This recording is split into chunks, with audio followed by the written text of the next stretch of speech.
Oi pessoal, estamos mais uma vez com o nosso Desmistificando Espiritismo. Hoje a gente dá continuidade no episódio 52 ao livro 4º, capítulo 2º, que é o último capítulo de perguntas e respostas do Livro dos Espíritos, né? É o capítulo que trata das penas e gozos futuros. A gente falou no primeiro episódio, eu expliquei que esse capítulo é um capítulo bastante longo, então estou quebrando ele em várias partes, né? O primeiro foi mais curtinho, que era uma parte mais introdutória, com tópicos pequenos.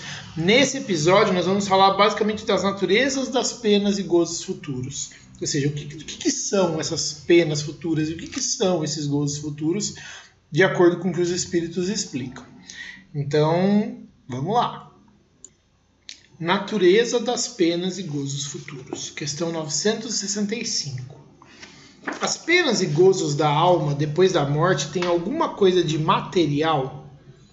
Aí a resposta do espírito é: nos diz o bom senso que não podem ser materiais, já que a alma não é matéria.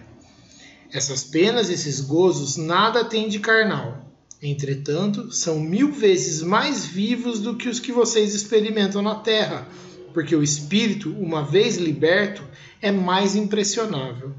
A matéria já não lhe entorpece as sensações. Então, quer dizer, para o espírito é ainda mais intenso tudo que ele pensa e sente, né? E é por isso que eles falam que são mais vivos, mais intensos as coisas que a gente sente na forma espiritual. 966. Por que, em geral, o homem faz uma ideia tão grosseira e absurda das penas e gozos da vida futura? Aí o espírito responde para ele: é a inteligência que ainda não se desenvolveu bastante. A criança compreende da mesma forma que o adulto? Ele pergunta. Além do mais, isso depende também do que lhe ensinaram. É aí que há uma necessidade de reforma. Quer dizer, de reformar, de mudar, né, aquilo que nos foi ensinado. E ele continua: a vossa linguagem, a linguagem nossa, né, é incompleta demais para exprimir o que está fora de vocês. Então, quer dizer, a nossa linguagem não dá conta de explicar tudo, né? Foi preciso, então, que se utilizassem comparações e vocês tomaram essas imagens e figuras como a própria realidade. Apesar disso, à medida que o homem se esclarece, vai compreendendo melhor as coisas que a sua linguagem não foi capaz de exprimir ou de expressar, né? Bom, pessoal, uma pequena quebra de continuidade. Aí eu precisei botar um fone de ouvido, porque eu moro numa rua que tem muito movimento e hoje está muito difícil de gravar com o barulho da rua. Então vamos ver se a gente consegue um som de qualidade um pouco melhor para vocês aí. Vamos lá então, questão 967. Em que consiste a felicidade dos espíritos bons? Em conhecerem todas as coisas, em não sentirem ódio, nem ciúme, nem inveja, nem ambição, nem qualquer das paixões que causam a desgraça dos homens. Para eles, o amor que os une é fonte de suprema felicidade. Não sentem as necessidades, nem os sofrimentos e nem as angústias da vida material. São felizes pelo bem que fazem. Além disso, a felicidade dos espíritos é diretamente proporcional à elevação de cada um. Na verdade, somente os espíritos puros conseguem gozar da felicidade suprema, mas nem todos os outros são infelizes. Entre os maus e os perfeitos há uma infinidade de graus, em que os gozos são relativos ao estado moral. Os que já estão bastante adiantados compreendem a felicidade dos que chegaram primeiro e desejam alcançá-la. E esse desejo é para eles um estímulo e não ciúme. Sabem que depende deles consegui-la e trabalham com esse objetivo. Porém, com a calma da consciência tranquila, consideram-se felizes por não terem que sofrer o que sofrem os maus. Questão 968. Vocês colocam a ausência das necessidades materiais entre as condições de felicidade dos espíritos bons. Mas a satisfação dessas necessidades não representa para o homem uma fonte de gozos, de prazer, né? A resposta do espírito é sim, de gozos animais. É uma tortura, porém, quando você não consegue satisfazer essas necessidades. Questão 969. O que se deve entender quando se diz que os espíritos puros se acham reunidos no seio de Deus e ocupados em lhe cantar louvores? Quer dizer, o que a gente entende com aquela ideia dos anjos, né, daquelas criaturas puras que ficam lá em adoração eterna? O que quer dizer isso quando se fala isso, por exemplo, na Bíblia, né? Ou em algum outro lugar? A resposta é uma alegoria, quer dizer, uma figura de linguagem, né, que traduz a inteligência que eles têm das perfeições de Deus, porque eles veem a Deus e o compreendem, mas que, como tantas outras, não deve ser tomada ao pé da letra. Quer dizer, fala assim, olha, esses espíritos eles são capazes de compreender as perfeições de Deus. Então eles veem a Deus, eles compreendem a Deus, e por isso é que se diz isso, mas não é uma verdade, não é que isso acontece desse jeito, isso é uma forma de dizer. Aí continua. Tudo na natureza, desde o grão de areia, canta, isto é, proclama o poder, a sabedoria e a bondade de Deus. Não acredite, porém, que os espíritos bem-aventurados estejam em contemplação por toda a eternidade, ou seja, que eles não estão lá parados, admirando a Deus, né, o tempo todo. Seria uma felicidade estúpida e monótona. Mais ainda, a felicidade do egoísta, visto que a felicidade deles seria uma inutilidade sem fim, ou seja, não ia servir para nada, né? E aí o espírito completa. Não sofrem mais as tribulações da existência corpórea, ou seja, não sofrem mais os sofrimentos, né, as dificuldades da existência corpórea, o que já é um gozo. Depois, como dissemos, conhecem e sabem todas as coisas. Usam com proveito a inteligência que adquiriram, auxiliando o progresso dos outros espíritos. Essa é a sua ocupação, que é, ao mesmo tempo, um gozo. Ou seja, esses espíritos, eles estão conscientes da perfeição de Deus, eles são felizes por isso, eles estão felizes por não sofrerem mais as dificuldades da matéria, são felizes pelo amor que eles conseguem perceber que unem eles aos outros, né? E eles são felizes porque eles, além de não sofrerem mais, eles conseguem entender tudo, eles sabem tudo e eles conseguem usar esse conhecimento, essa inteligência que eles desenvolveram para ajudar os outros a não sofrerem também. Então eles não sofrem e ajudam os outros a não sofrerem o tempo todo. E esse é o grande prazer deles, né? Questão 970. Em que consistem os sofrimentos dos espíritos inferiores? Quer dizer, os espíritos inferiores, como eles sofrem? Aí o espírito fala: são tão variados esses sofrimentos quanto as causas que os produzem e são proporcionais ao grau de inferioridade, assim como os gozos são proporcionais diretamente ao grau de superioridade. Podem se resumir assim: invejam tudo aquilo que lhes falta para ser felizes e não obtêm, veem a felicidade e não podem alcançá-la, sentem tristeza, ciúme, raiva, desespero por tudo aquilo que os impede de ser felizes, sentem remorsos, ansiedade, ou melhor, sentem remorsos e uma ansiedade moral indefinível. Desejam todos os gozos e não podem satisfazer isso. É isso que os tortura. Então esse é o sofrimento dos inferiores, eles que verem que é possível e não conseguirem fazer, né? Não conseguirem aproveitar, porque eles ainda não aprenderam a fazer o que precisam. 971. A influência que os espíritos exercem uns sobre os outros é sempre boa? A resposta é sempre boa, é claro, da parte dos espíritos bons. Mas os espíritos perversos procuram desviar do caminho do bem e do arrependimento aqueles que eles acreditam que são prováveis de se deixar levar e que são muitas vezes o que eles mesmos arrastaram ao mal durante a vida terrena. Aí o Kardec completa. 971a. Assim, a morte não nos livra da tentação? E aí o espírito responde: não. Mas a ação dos espíritos maus é muito menor sobre os outros espíritos do que sobre os homens, por lhes faltar o auxílio das paixões materiais. Quer dizer, os espíritos perversos, os espíritos maus, eles afetam muito mais os homens, porque como os homens têm as paixões materiais, é mais fácil os espíritos usarem as paixões materiais para afetarem os homens encarnados, né? 972. Como agem os espíritos maus para tentar os outros espíritos? Ou seja, para tentar, né? Para fazer eles fazerem as coisas, para errar e tal. Já que não podem contar com o auxílio das paixões no caso dos espíritos. Embora as paixões não existam materialmente, ainda persistem no pensamento dos espíritos atrasados. Os maus alimentam esses pensamentos, conduzindo suas vítimas a lugares que ofereçam o espetáculo daquelas paixões e de tudo que as possa animar, que as possa excitar, que as possa provocar. Aí o Kardec complementa essa pergunta também. 972A. De que servem, porém, essas paixões, já que não tem um objeto que é real? Quer dizer, já que elas não têm alguma coisa real em que se pegar, para que servem essas paixões dos espíritos atrasados, né?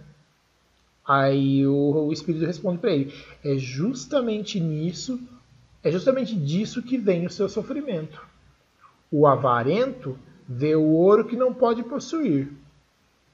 O devasso, as orgias de que não pode participar. O orgulhoso, as honras que lhe causam inveja e de que não pode gozar. 973.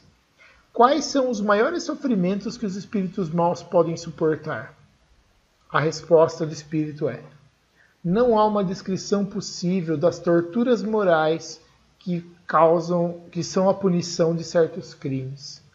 Mesmo aquele que a sofre, teria dificuldade em lhes dar uma ideia desses sofrimentos. Mas com toda certeza, a mais terrível é o pensamento de que estão condenados para sempre. E aí o Kardec faz um longo comentário sobre isso.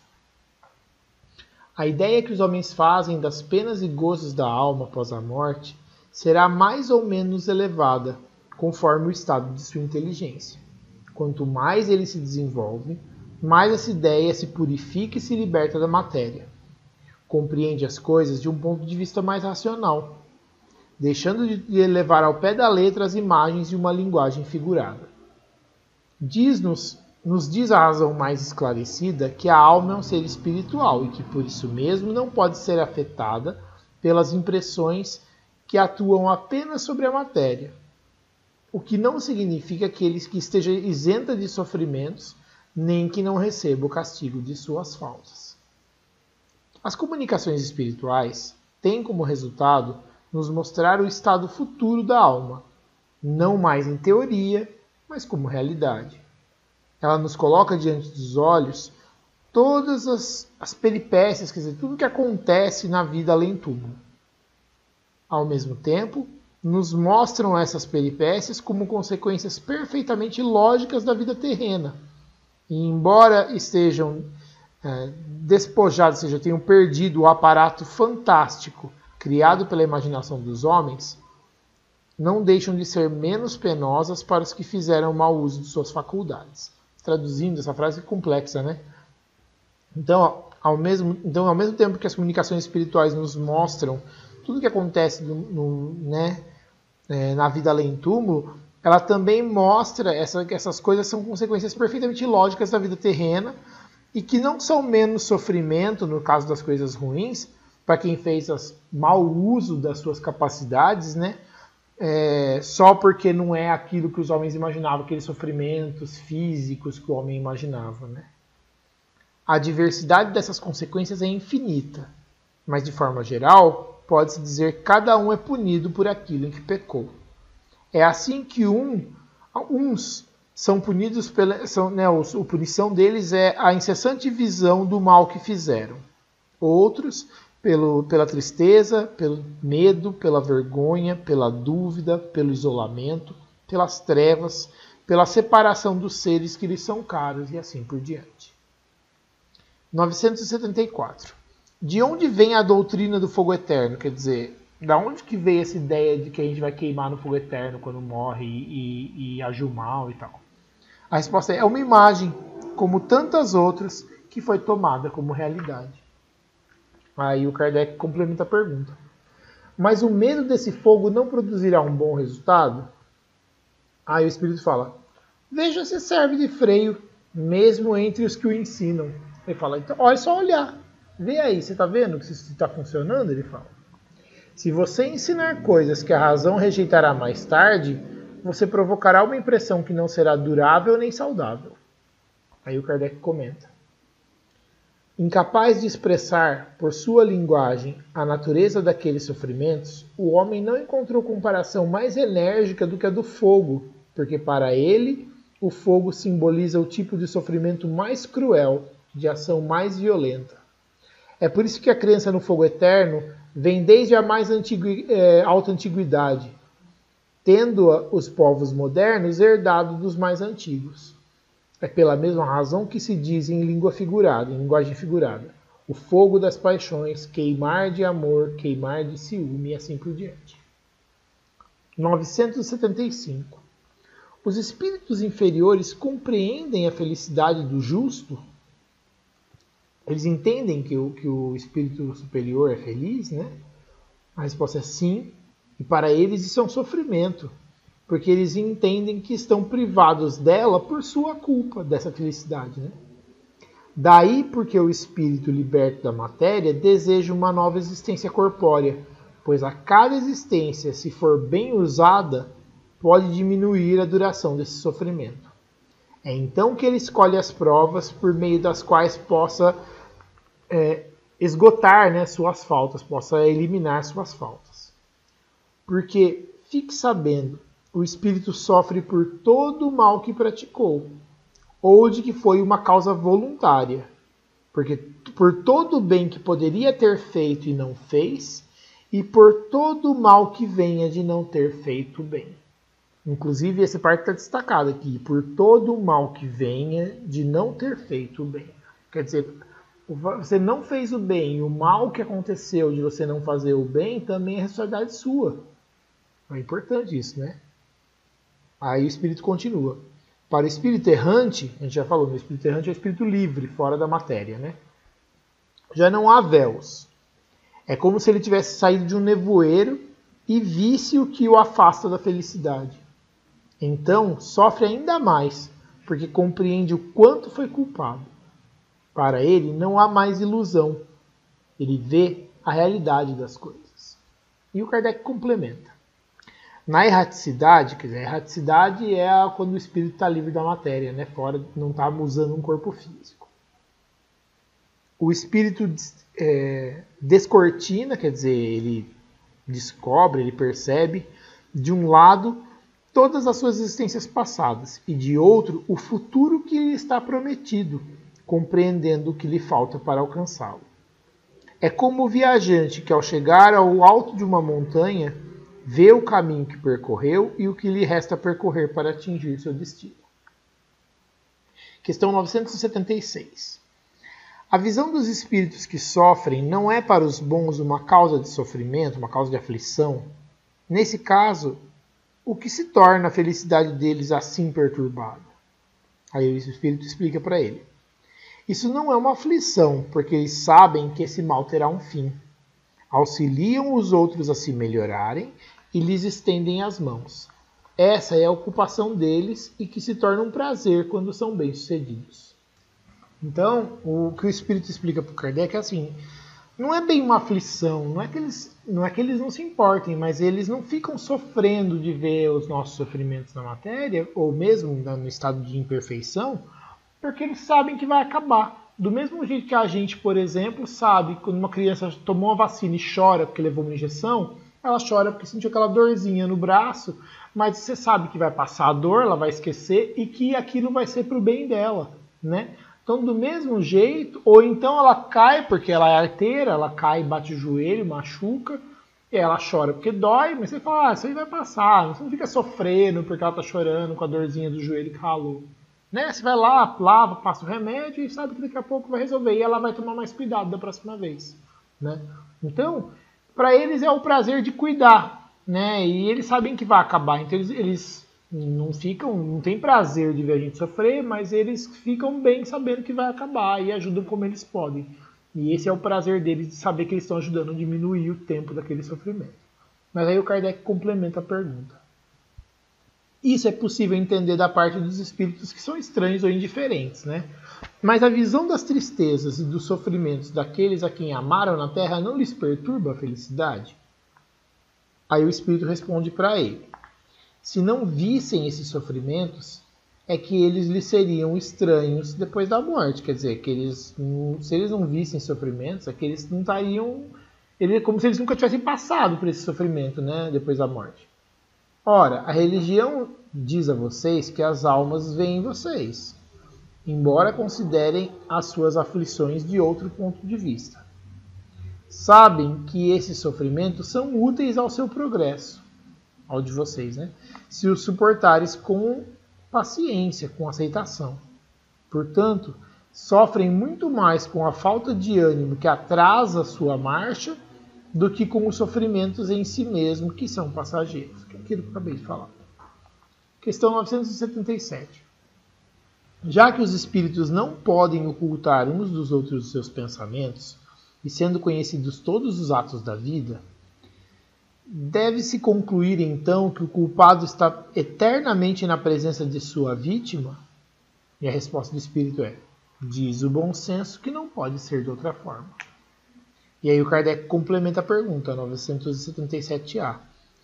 Essa divulgação de todos os nossos atos reprováveis e a presença constante dos que foram vítimas desses atos não serão castigo para os culpados?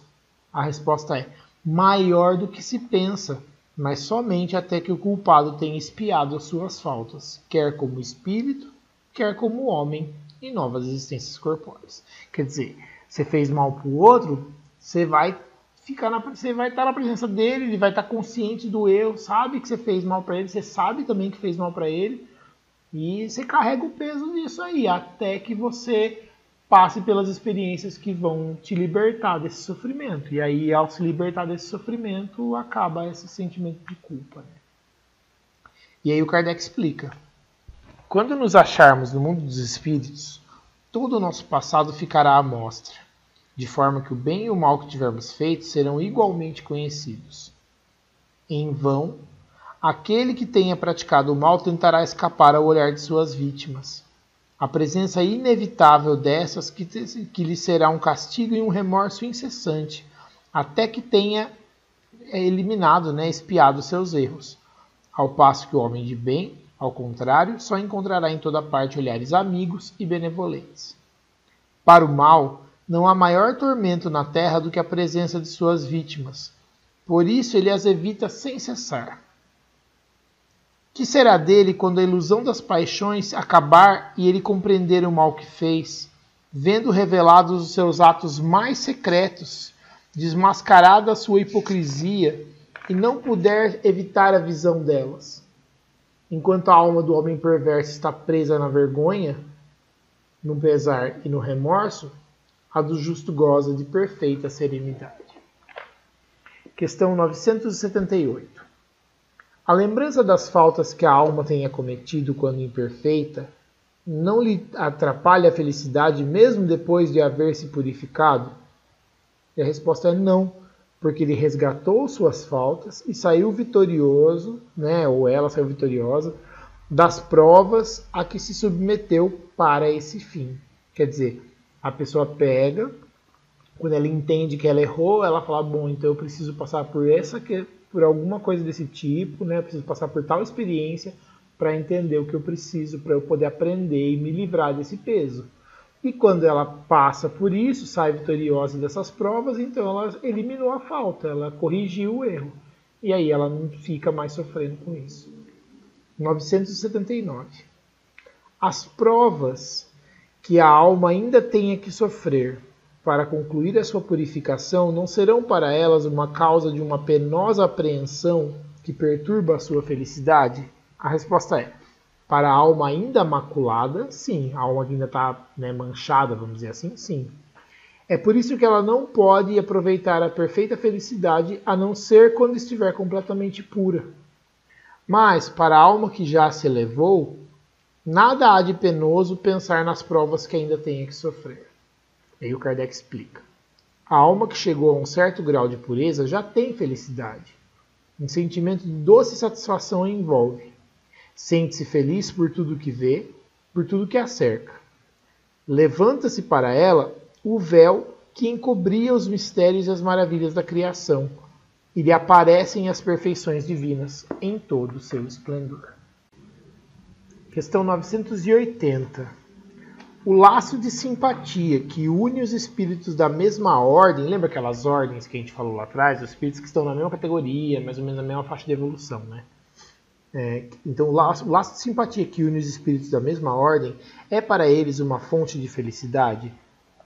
A resposta é: a união dos espíritos comprometidos com o bem é para eles um dos maiores prazeres, porque eles não têm medo de ver essa união atrapalhada pelo egoísmo. Nos mundos totalmente espiritualizados, eles formam famílias unidas pelo mesmo sentimento, formando isso uma felicidade espiritual.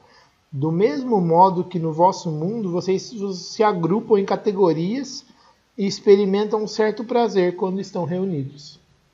A afeição pura e sincera que experimentam e da qual são objeto é fonte de felicidade constante, pois lá não há falsos amigos e nem hipócritas.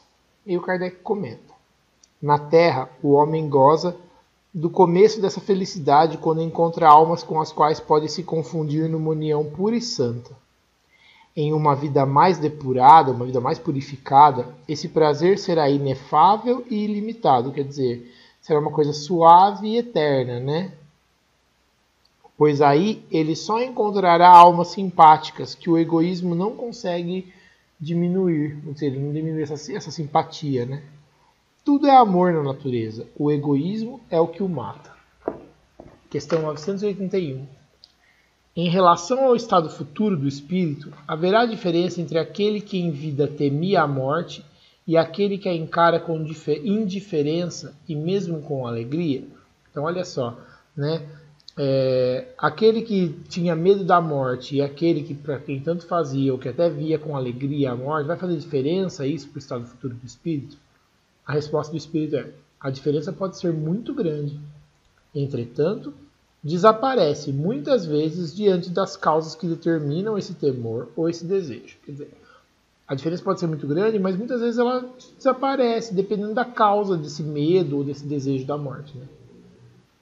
Seja porque tenha medo, seja porque a deseje, o homem pode ser impelido por sentimentos muito diversos, e são esses sentimentos que interferem no estado do espírito.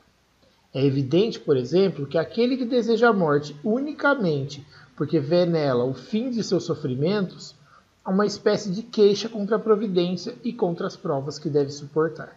Não que ele quer dizer, depende do porquê que a pessoa tem medo, do porquê que a pessoa fica feliz quando acaba. Se ela tem a sensação de cumprir meu dever, ela vai ficar em paz, ela vai ficar bem. Se ela tem uma sensação de que ela agiu errado, de que tem alguma coisa, né, ou então que ela quer se livrar logo dessa vida porque ela não aguenta mais, ela meio que está se queixando, falando dizer assim, pô, Deus me leva embora, perdão de palavra, né? Pô, Deus me leva embora porque não aguento mais aquilo, eu não quero mais isso daqui, então ela não está aceitando, né? Então isso vai afetar ela negativamente, assim por diante. Bom, questão 982. Será necessário que sigamos o Espiritismo e acreditemos nas manifestações espirituais para garantir a nossa sorte na vida futura? A resposta do Espírito e essa é uma resposta muito importante: se fosse assim, todos os que não creem ou não tiveram oportunidade de se esclarecer estariam perdidos, né? Estariam deserdados, quer dizer, teriam perdido a chance de ficar bem, né? O que seria absurdo. É o bem que garante a sorte no futuro. Ora, o bem é sempre o bem, seja qual for o caminho que a ele conduza. Essa é uma resposta sublime, né? Porque ela acaba com todos os conflitos entre religiões, né, gente? E o Kardec comenta: a crença no Espiritismo ajuda o homem a se melhorar, ao lhe firmar as ideias sobre certos pontos do futuro. Apressa o adiantamento dos indivíduos e das massas, quer dizer, das grandes quantidades de pessoas, porque permite que nos inteiremos, ou seja, que nós entendamos o que seremos um dia. É um ponto de apoio, uma luz que nos guia. O Espiritismo ensina o homem a suportar as provas com paciência e aceitação. Afasta-o dos atos que podem retardar sua felicidade futura, e é assim que contribui para essa felicidade. Mas nunca se disse que sem ele não se possa consegui-la. E com essas palavras de muita sabedoria, a gente encerra esse episódio de hoje. No próximo episódio, nós vamos tratar das penas temporais, ou seja, das penas mundanas e da expiação e do arrependimento. Muito obrigado e até lá.